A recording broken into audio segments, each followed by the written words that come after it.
नमस्कार, आप देख रहे हैं मध्य भारत और मैं हूं आप सभी के साथ आरती। तो चलिए बुलेटिन की शुरुआत कर लेते हैं आज की बड़ी खबर के साथ।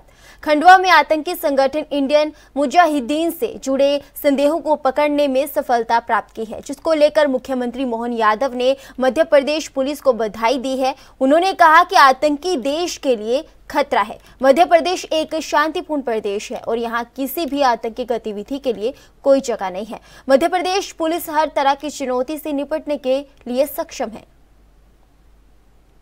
खंडवा पुलिस को, मध्य प्रदेश पुलिस को बधाई देना चाहूँगा।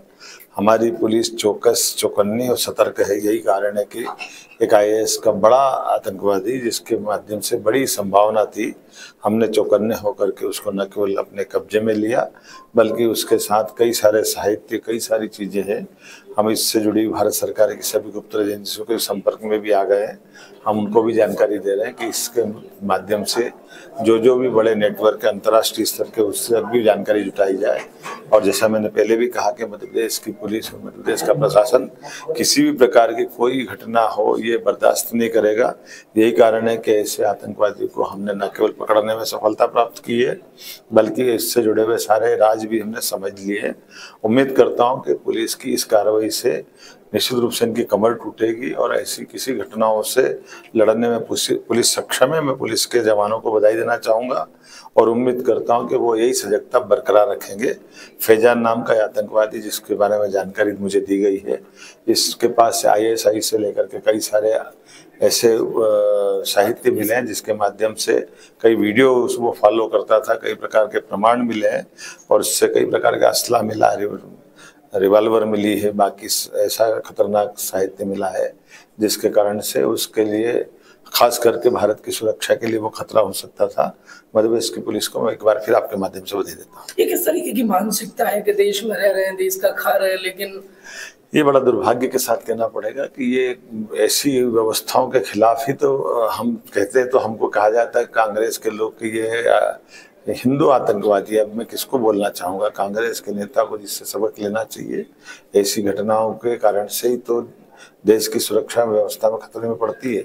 मैं उम्मीद करूंगा कि पुलिस इसी प्रकार से सजगता के साथ ऐसी कठोर कार्रवाई करती रहेगी। ये जवानों पे हमले की प्लानिंग बना रहा था।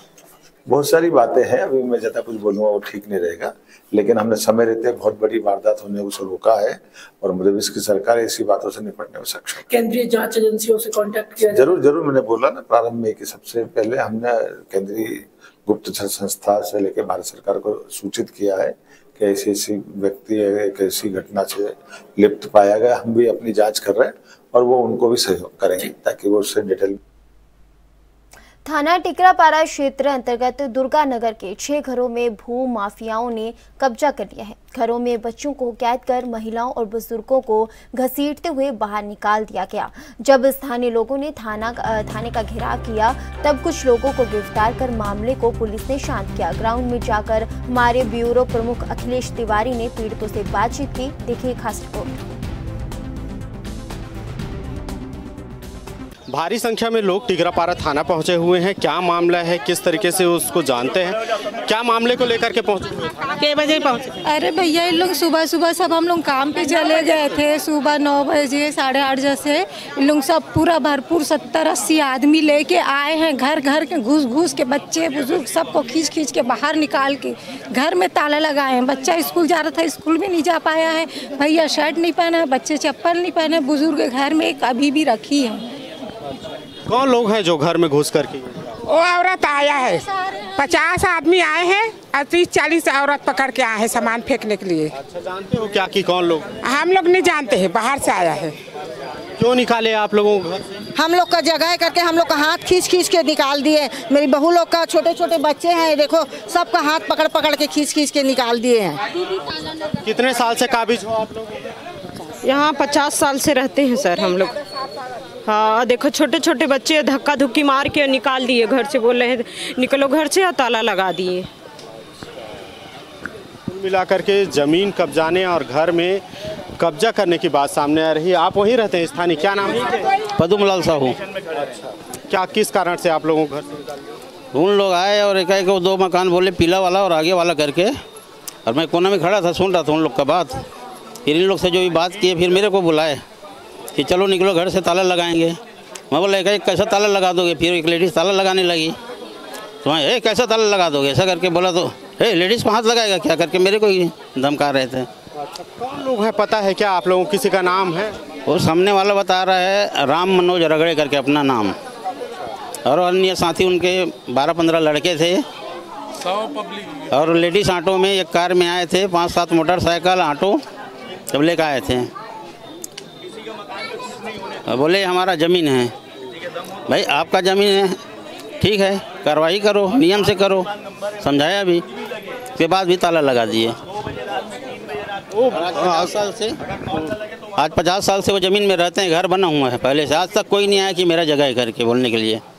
हर एक बोलता है मेरा जगह है, तो हम कहाँ जाएं सर ऐसी में। स्थानीय नेता भी हैं, क्या कहते हैं? क्या ये आज सुबह ज्ञात हुआ कि दुर्गा नगर में, संतोषी नगर के दुर्गा नगर में कुछ दबंग लोग आ करके अपनी ज़मीन है करके बताया, और घरों से महिलाओं को और सबको निकाल करके ताला बंद करने लगे। उस पर जैसे ही ज्ञात हुआ माननीय श्री सन्नी अग्रवाल जी को, उन्होंने मुझे तुरंत यहाँ पे भेजा, और आ करके देखा तो सच में इन लोग की स्थिति बहुत ज़्यादा ख़राब थी। जितने लोगों ने ऐसा कार्य किया है उन सबको अंदर बिठलवाया है टीआई साहब ने, और उसमें एक अपने आप को बीजेपी के अल्पसंख्यक मोर्चा का के भी बताते हैं, मुस्लिम, मुझे नाम उनका ज्ञात नहीं है, मुस्लिम होने का वो अपना बताते हैं। तो इस तरीके की अगर बीजेपी के तानाशाही जो चल रही है, जो गुंडा राज यहाँ पे पनपा है, उसको देखने के बाद पूरी जनता त्रस्त हो चुकी है। कसम खा के कह रहे कि पूरे राज्य में सिर्फ गुंडागर्दी चल रही है, सिर्फ तानाशाही चल रही है। कानून प्रशासन एकदम चुप करा दिया है इन बीजेपी के नेताओं ने और ये विष्णुदेव साई की सरकार ने।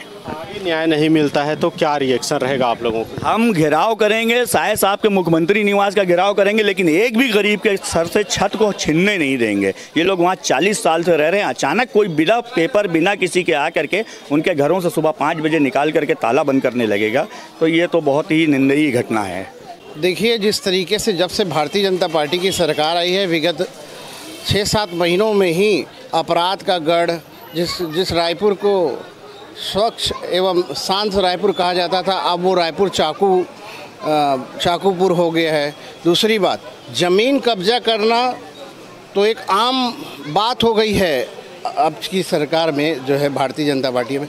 अब भाजपा के गुंडे घर में सो रहे बच्चों, घर में सो रहे परिवारों को भी उनको खींच के उठा के बाहर फेंक रहे हैं।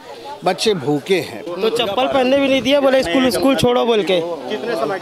ये 8:30 पौने 9 बजे की घटना है। स्कूल के लिए मैं निकल रहा था, कपड़ा पहन रहा था, हाथ पकड़े मेरा बाहर निकाल दिए, ये हम लोग का ज़मीन है, ताला बंद कर दिए। बोला 2 मिनट चप्पल पहनूंगा बोल के, वो भी पहनने नहीं दिए मेरे को। बोले ये हमारा ज़मीन है, निकलो बोल के।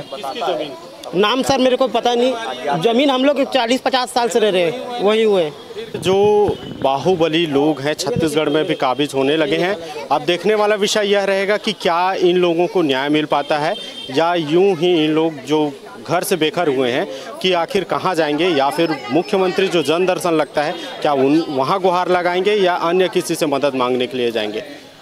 कैमरा पर्सन दीपेश के साथ अखिलेश तिवारी, ANB न्यूज़, रायपुर, छत्तीसगढ़। थाने में शिकायत मिली है कि कुछ लोगों के द्वारा जो दुर्गापारा निवासी जो 4-5 परिवार थे, उनको सुबह घर से बाहर निकाल दिया गया, और उनका कहना था, जो निकाले उनका कहना था कि उनके पास उनके ज़मीन के कागज़ हैं करके। बट जब थाने में मामला संज्ञान में आया तो उनको फिलहाल तो जो जिन लोगों को निकाल दिया गया 4-5 परिवारों को, उनको वापस रहने का ये दे दिया गया है, चाबी वापस कर दिया गया है। और जो इसमें आगे जाँच करेंगे, जाँच में जो भी। छत्तीसगढ़ के जांजगीर चांपा जिले में एक बड़ी खबर सामने आई है।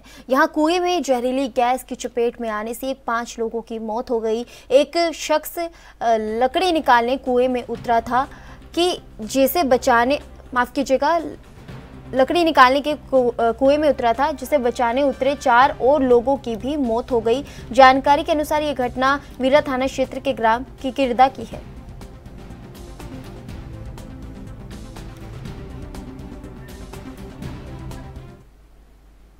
जिला के विकासखंड कोंडागांव अंतर्गत शामिल संकुल केंद्र चिंपावंड में खंड स्तरीय शाला प्रवेश उत्सव कार्यक्रम का भव्य आयोजन किया गया। इस कार्यक्रम में मुख्य अतिथि के रूप में भाजपा के राष्ट्रीय उपाध्यक्ष एवं कोंडागांव विधायक लता उसेड़ी उपस्थित रही। कार्यक्रम का शुभारंभ मुख्य अतिथि लता उसेड़ी ने नव प्रवेशित बच्चों का तिलक लगाकर एवं पुष्प देकर स्वागत किया। विधायक उनसेड़ी ने बच्चों को पाठ्य पुस्तकें वितरित की। वहीं विशेष आवश्यकता वाले बच्चों को उनकी आवश्यकताओं के अनुसार उपकरण भी प्रदान किए गए। कार्यक्रम के दौरान 10वीं और 12वीं कक्षा में उत्कृष्ट प्रदर्शन करने वाले छात्रों को मेडल देकर सम्मानित भी किया गया। देखिए, आज शाला प्रवेश उत्सव यहाँ पे मनाया गया और बच्चे और सारे लोग काफी उत्साहित है। गांव के लोग सभी यहाँ इस कार्यक्रम में सम्मिलित है। हमारे शिक्षकगण और सभी अधिकारीगण, और अच्छा रिजल्ट इस क्षेत्र के विद्यालय का आया है। 95-98% लेकर इस विद्यालय के बच्चे पास हुए हैं। मेरी सारे स्टूडेंट लोगों को भी ढेर सारी बधाइयाँ हैं। और सरकार की जो अभिनव पहल है, जो योजनाएं हैं, जो बच्चे किसी भी आवश्यकता की पूर्ति उनके सरकार के माध्यम से, वो सारे बच्चों को वो सारी चीजें उपलब्ध भी कराई गई हैं। जो हमारे दिव्यांग भाई बहन है, बच्चे हैं, उनको भी उनको जो आवश्यकता है वो उपकरण यहाँ पे वितरित किए गए हैं। सरस्वती साइकिल योजना के तहत साइकिल दिया गया है और न्योता भोज का भी आयोजन यहाँ पे रखा गया है। तो मेरी सारे विद्यार्थियों के ढेर सारी शुभकामनाएं हैं। माननीय विष्णुदेव साय जी के सरकार में सारे बच्चे अपने उज्जवल भविष्य की ओर बढ़े। माननीय विष्णुदेव साय जी का एक निर्देश भी सारे जगह प्रसारित है कि सब किसी भी तरह से हमारे बच्चे जो है शिक्षा से वंचित न रहे, उन्हें सारी सुविधाएं उपलब्ध कराएं।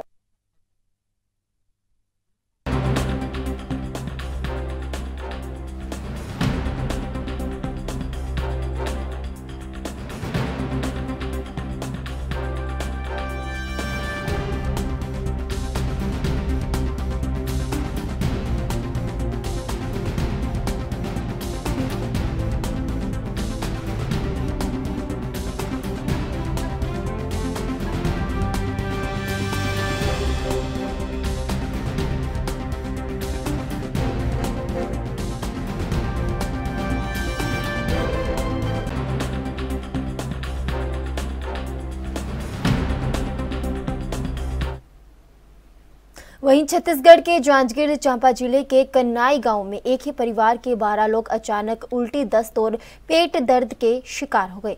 परिवार के बच्चे और बुजुर्ग की तबीयत बिगड़ने लगी, जिन्हें 108 की मदद से जिला अस्पताल उपचार हेतु भर्ती करवाया गया। यहां डॉक्टरों ने मरीज को फूड पॉइजनिंग होने का उपचार शुरू किया। मरीज के परिवार के मुताबिक घर के ही सदस्य खेत से मशरूम लेकर आए थे, जिसे सब्जी बनाकर परिवार के सभी सदस्यों ने खाया था। खाने के कुछ देर बाद परिवार के सभी सदस्यों की तबीयत बिगड़ने लगी, जिन्हें उपचार के लिए अस्पताल में भर्ती करवाया गया।